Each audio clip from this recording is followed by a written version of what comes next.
ഏകദേശം 2 ലക്ഷം ടൺ അലുമിനിയമാണ് നമ്മുടെ ലോകത്ത് ഓരോ ദിവസവും പ്രൊഡ്യൂസ് ചെയ്തുകൊണ്ടിരിക്കുന്നത്. നമ്മുടെ മനുഷ്യ സംസ്കാരത്തിൽ അലുമിനിയം എന്ന് പറയുന്നത് ഇല്ലാതെ മുന്നോട്ട് പോകുക എന്നുള്ളത് വളരെ ബുദ്ധിമുട്ടുള്ള ഒരു കാര്യമാണ്. അത് മാത്രമല്ല, ഈ ഒരു അലുമിനിയം എന്ന് പറയുന്നത് നമ്മൾ ഏത് എഞ്ചിനീയറിംഗ് വിസ്മയം എടുത്താലും അതിന് പിറകിൽ വളരെ ശക്തമായിട്ടുള്ള ഒരു ഘടകം എന്ന രീതിയിൽ നമുക്ക് കാണുവാനായിട്ട് സാധിക്കും. അമേരിക്ക എന്ന് പറയുന്ന ആ രാജ്യം ഒരു വർഷം 4.6 ബില്യൺ കിലോഗ്രാം അലുമിനിയമാണ് അവരുടെ വികസനത്തിനായിട്ട് പല മേഖലകളിലായിട്ട് ഉപയോഗിച്ചുകൊണ്ടിരിക്കുന്നത്. ഇത്രയ്ക്കും വലിയൊരു ഡിമാൻഡുള്ള ഈ ഒരു അലുമിനിയം എങ്ങനെയാണ് പ്രൊഡ്യൂസ് ചെയ്യുന്നത്? ഈ കാണുന്ന ചുവപ്പ് കളർ കല്ലിൽ നിന്ന് എങ്ങനെയാണ് നമ്മുടെ പ്ലാനറ്റിൽ തന്നെ വളരെ എക്സ്പെൻസീവ് ആയിട്ടുള്ള ഒരു മെറ്റൽ ആയിട്ടുള്ള അലുമിനിയം പ്രൊഡ്യൂസ് ചെയ്യുന്നത് എന്നുള്ള ഡീറ്റെയിൽസ് ആണ് നമ്മൾ ഇന്നത്തെ വീഡിയോയിൽ കാണാൻ പോകുന്നത്. വീഡിയോ തീർച്ചയായിട്ടും നിങ്ങൾക്ക് ഉപകാരപ്പെടുന്ന ഒരു വീഡിയോ ആയിരിക്കും. വീഡിയോ സ്കിപ്പ് ചെയ്യാതെ കാണാനായിട്ട് ശ്രമിക്കുക. അതുപോലെ തന്നെ നമ്മുടെ ചാനൽ സപ്പോർട്ട് ചെയ്യാൻ ആഗ്രഹിക്കുന്നവർ വീഡിയോ ലൈക്ക് ചെയ്യാനും ചാനൽ സബ്സ്ക്രൈബ് ചെയ്യാനും മറക്കണ്ട.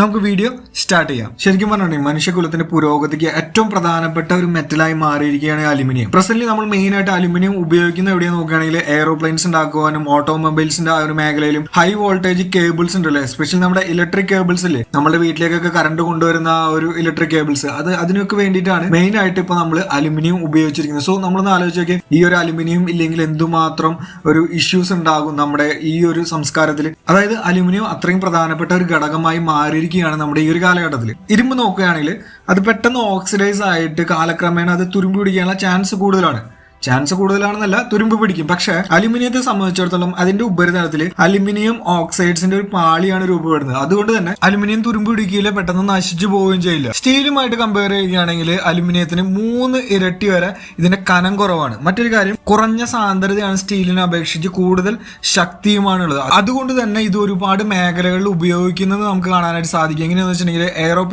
എയറോപ്ലെയിൻ ഉണ്ടാക്കുവാനായിട്ട് ഇത് ഉപയോഗിക്കുന്നുണ്ട്, മറൈൻ ഇൻഡസ്ട്രീസിൽ ഉപയോഗിക്കുന്നുണ്ട്, ഇലക്ട്രിക്കൽ ആൻഡ് ഇലക്ട്രോണിക്സ് ഇൻഡസ്ട്രിയിൽ ഉപയോഗിക്കുന്നുണ്ട്. ഒരുപാട് മേഖലകളിൽ ഈ അലുമിനിയത്തിന്റെ ഈ ഒരു അഡ്വാൻറ്റേജ് നമുക്ക് വളരെയധികം ഉപയോഗമായിട്ട് മാറുന്നുണ്ട്. ഈ ഒരു അലുമിനിയത്തെ ആരാണ് കണ്ടെത്തിയതെന്ന് നോക്കുകയാണെങ്കിൽ 1807 ഒരു ബ്രിട്ടീഷ് കെമിസ്റ്റ് ആയിട്ടുള്ള ഹംഫ്രി ഡേവി എന്ന് പറയുന്ന ഒരു വ്യക്തിയാണ് അലുമിൻ എന്ന് പറയുന്ന ഉപ്പില് അലുമിനിയം എന്ന് പറയുന്ന ഒരു പുതിയ ലോഹം ഉണ്ടെന്ന് തിരിച്ചറിയുന്നത്. എന്നാൽ അദ്ദേഹത്തിന് അത് വിഭജിച്ചെടുക്കുവാനായിട്ട് സാധിക്കുന്നില്ല. എന്നാൽ ഇത് വിഭജിച്ചെടുക്കുന്നത് 1825 ഡാനിഷ് കെമിസ്റ്റ് ആയിട്ടുള്ള ഹാൻസ് ക്രിസ്ത്യൻ ഓർസ്റ്റഡ് എന്ന് പറയുന്ന ഒരു ശാസ്ത്രജ്ഞനാണ് അലുമിനിയത്തെ വിജയപൂർവ്വമായിട്ട് പുറത്ത് ഇറക്കുന്നത്. അദ്ദേഹത്തിന് ചെറിയ രീതിയിൽ മാത്രമാണ് അലുമിനിയത്തെ പ്രൊഡ്യൂസ് ചെയ്യാനായിട്ട് സാധിച്ചത്. നല്ല രീതിയിൽ ഇതൊരു വിപണിയിലേക്ക് വരുന്നത് 1886 കാലഘട്ടങ്ങളിലാണ്. ഈ കാലഘട്ടങ്ങളിലൊക്കെ അലുമിനിയത്തിന്റെ റേറ്റ് എന്ന് പറയുന്നത് ഗോൾഡിനെക്കാട്ടും കൂടുതലായിരുന്നു. എന്താ റീസൺ നോക്കുകയാണെങ്കിൽ ഇത് എക്സ്ട്രാക്ട് ചെയ്യുന്ന ആ ഒരു പ്രോസസ്സ് അത്രയും ഡിഫിക്കൽട്ട് ആയിരുന്നു. അതുപോലെ തന്നെ ആ ഒരു പ്രോസസ്സിന് വേണ്ടിയുള്ള ചെലവും കൂടുതലായിരുന്നു. ഏകദേശം 20th സെഞ്ചുറി വരെ അലുമിനിയത്തിന്റെ റേറ്റ് എന്ന് പറയുന്നത് ഗോൾഡിനെക്കാട്ടും ഒരു പടിക്ക് മുകളിലാണ് നിന്നുകൊണ്ടിരുന്നത്. അലുമിനിയത്തിന് എന്തുമാത്രം പ്രാധാന്യം ആ ഒരു കാലഘട്ടങ്ങളിൽ ഉണ്ടായിരുന്നു എന്ന് നോക്കുകയാണെങ്കിൽ നെപ്പോളിയൻ ഒന്നാമൻ എന്ന് പറയുന്ന രാജാവ് അദ്ദേഹത്തിന് വിശിഷ്ട അതിഥികൾക്കാണ് അലുമിനിയത്തിന്റെ ഫോർക്കും അലുമിനിയത്തിന്റെ കത്തിയും അലുമിനിയത്തിന്റെ പാത്രവും കൊടുത്തിരുന്നത്. എന്നാൽ മറ്റ് ആ ഒരു വിശിഷ്ട അതിഥികൾക്ക് താഴെയുള്ള അതിഥികളുണ്ടല്ലോ അവർക്കൊക്കെ കൊടുത്തിരുന്നത് ഈ ഗോൾഡിന്റെ ഫോർക്കും കത്തിയും സ്പൂണൊക്കെ ആയിരുന്നു. സോ അതിൽ നിന്ന് തന്നെ നമുക്ക് മനസ്സിലാക്കാനായിട്ട് സാധിക്കും അലുമിനിയം ഒരു ഗോൾഡിനെക്കാട്ടും ഒരു പടി മുകളിലാണ് അതിന്റെ പ്രാധാന്യം ഉണ്ടായിരുന്നത്. എല്ലാം മാറ്റിമറിക്കുന്നത് 1886 നടക്കുന്ന ഒരു കണ്ടുപിടുത്തമാണ്. ഈ ഒരു കണ്ടുപിടുത്തം നടത്തുന്ന 2 ശാസ്ത്രജ്ഞന്മാരാണ്. ഒരാൾ ഒരു ഫ്രഞ്ച് ശാസ്ത്രജ്ഞനാണ്, പോൾ ഹെറോൾട്ട് എന്നാണ് അദ്ദേഹത്തിന്റെ പേര്. രണ്ടാമത്തെ ആളെന്ന് വെച്ചിട്ടുണ്ടെങ്കിൽ ഒരു അമേരിക്കൻ സയന്റിസ്റ്റ് ആണ്, ചാൾസ് മാർട്ടിൻ ഹാൾ എന്നാണ് ആ ഒരു സയന്റിസ്റ്റിന്റെ പേര്. ഇവർ നടത്തുന്ന ഒരു പ്രോസസ്സ് എന്ന് പറഞ്ഞിട്ടുണ്ടെങ്കിൽ ഇലക്ട്രോ കെമിക്കൽ എക്സ്ട്രാക്ഷൻ പ്രോസസ്സാണ്. ഈ ഒരു പ്രോസസ്സ് സിമ്പിൾ ആയിട്ട് പറയുകയാണെങ്കിൽ അലുമിനിയം ഓക്സൈഡ്സിനെ ഒരു ക്രയോലൈറ്റ് എന്ന് പറയുന്ന ഒരു ഉപ്പിൽ മുക്കിയിട്ട് അവിടെ ഒരു ഹൈ ലെവൽ ഓഫ് കറണ്ട് നമ്മൾ കടത്തിവിടുകയാണ്. സോ ഓക്സിജൻ ആറ്റങ്ങൾ അവിടെ സെപ്പറേറ്റ് ആകപ്പെടുന്നു, ശുദ്ധമായിട്ടുള്ള അലുമിനിയം നമുക്ക് അവിടെ കിട്ടുകയും ചെയ്യുന്നു. ഈ ഒരു പ്രോസസ്സിലൂടെ നമുക്ക് ഹ്യൂജ് ക്വാണ്ടിറ്റി അലുമിനിയം പ്രൊഡ്യൂസ് ചെയ്യാൻ പറ്റും. അതുകൊണ്ട് തന്നെ ആ ഒരു കാലഘട്ടത്തിന് ശേഷം അലുമിനിയത്തിന്റെ റേറ്റ് കുറയുകയും ഒരുപാട് ആളുകളിലേക്ക് അലുമിനിയം എത്തിച്ചേരുകയും ചെയ്യുന്നുണ്ട്. ശരിക്കും പറഞ്ഞിട്ടുണ്ടെങ്കിൽ അലുമിനിയത്തിന്റെ ഈ ഒരു കണ്ടുപിടുത്തമാണ് മനുഷ്യനെ സംബന്ധിച്ചിടത്തോളം വലിയൊരു ടേണിംഗ് പോയിന്റ് ആയിട്ട് മാറുന്നത്. അല്ലെങ്കിൽ സ്വർണ്ണത്തിനായിട്ടും മുകളിൽ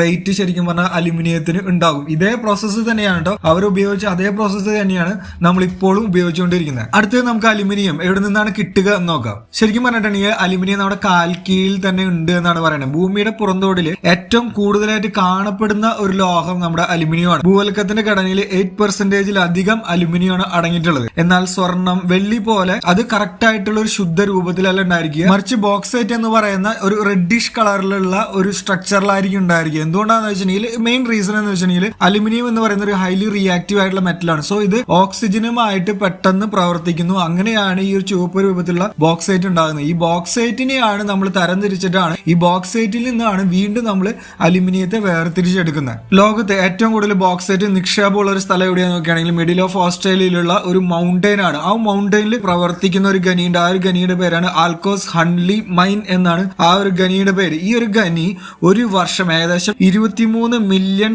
ടൺസ് ബോക്സൈറ്റ് അവിടെ നിന്ന് കുഴിച്ചെടുക്കുന്നുണ്ട്. നമ്മൾ വിചാരിക്കും ബോക്സൈറ്റ് ഒക്കെ വെറുതെ വെട്ടിയെടുക്കാം, സ്വർണ്ണത്തിനെ പോലൊക്കെ വെട്ടിയെടുക്കാന്ന് വെച്ചാൽ, പക്ഷെ അതിനു വേണ്ടിയിട്ട് ഒരുപാട് എക്സ്പ്ലോസീവ് ആയിട്ടുള്ള ഒരുപാട് കാര്യങ്ങൾ ഉപയോഗിക്കേണ്ടത്. സിമ്പിൾ ആയിട്ട് പറയുകയാണെങ്കിൽ ഒരു 10 നില ബിൽഡിംഗ് ഉണ്ടല്ലോ, ആ ഒരു ബിൽഡിംഗ് തകർക്കാൻ വേണ്ടിയിട്ട് ഉപയോഗിക്കുന്ന രീതിയിലുള്ള എക്സ്പ്ലോഷൻ നടത്തിയാലാണ് ശരിക്കും പറഞ്ഞാൽ ആ ഒരു പർവ്വതത്തിൽ നിന്ന് അവർക്ക് ആ ഒരു ബോക്സൈറ്റ് കുറച്ചുകൂടി ഈസി ആയിട്ട് എടുക്കാനായിട്ട് സാധിക്കുള്ളൂ. അവർ ഏകദേശം 700 to 900 ടൺ അമോണിയം നൈട്രേറ്റ്സും ഫ്യൂവൽസും ആണ് ഈ ഒരു എക്സ്പ്ലോഷന് വേണ്ടിയിട്ട് അവർ ഒരു മാസം ഇത്രയ്ക്കധികം അമോണിയം നൈട്രേറ്റ് ഉപയോഗിക്കുന്നുണ്ട്. മറ്റൊരു കാര്യം എന്ന് വെച്ചിട്ടുണ്ടെങ്കിൽ 1 കിലോ അലുമിനിയം കിട്ടുവാനായിട്ട് നമുക്ക് ഏകദേശം 4 കിലോ ബോക്സൈറ്റിന്റെ ആവശ്യമുണ്ട്. ഈ ഒരു 4 കിലോയിൽ നിന്ന് വേർതിരിച്ച് എടുത്താലാണ് നമുക്ക് 1 കിലോഗ്രാം അലുമിനിയം ലഭിക്കുക. ഇപ്പോ നമ്മുടെ ഇന്ത്യയിൽ 1 കിലോഗ്രാം അലുമിനിയത്തിന്റെ റേറ്റ് നോക്കുകയാണെങ്കിൽ 240 രൂപയാണ്. ഈ 1 കിലോഗ്രാം അലുമിനിയം ഉണ്ടാക്കുവാനായിട്ടുള്ള ഒരു ഇലക്ട്രിസിറ്റിയുടെ ചാർജ് എന്ന് പറഞ്ഞിട്ടുണ്ടെങ്കിൽ ഏകദേശം 120 to 130 രൂപയാണ്. മാക്സിമം ചെലവ് വരുന്നത് ആ ഒരു ഇലക്ട്രിസിറ്റിയുടെ റേഞ്ചിലാണ്. ഇതെന്താന്ന് വെച്ചിട്ടുണ്ടെങ്കിൽ അത്രയും ഹൈ വോൾട്ടേജ് ആണ് ഈ ഒരു അലുമിനിയത്തിന്റെയും ഓക്സിജനും തമ്മിലുള്ള ആ ഒരു